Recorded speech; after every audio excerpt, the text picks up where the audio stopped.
এখনের বানানো চা আর কালকের বাসি মোমো খাচ্ছি। আমি এমনই, যা পাই খাই।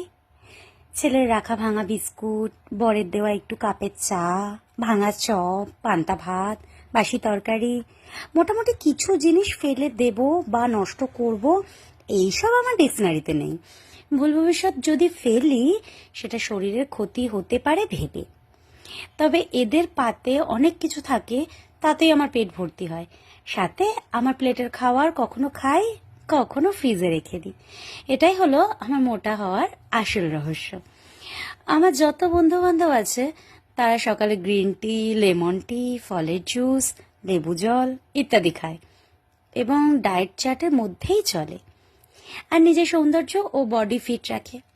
কিন্তু আমি মাঝে মাঝে পারলে ব্রাশ করে পান্তা ভাত খেতে বসে পড়ি। এবার বোঝো আমি কেমন মেয়ে।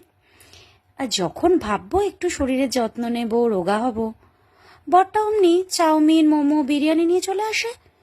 আমি আবার লোভ সামলাতে পারি না, খেয়ে নিই। মনে হয় খাবারগুলো ডাকছে আমাকে, তাও নিজেকে কন্ট্রোল করি।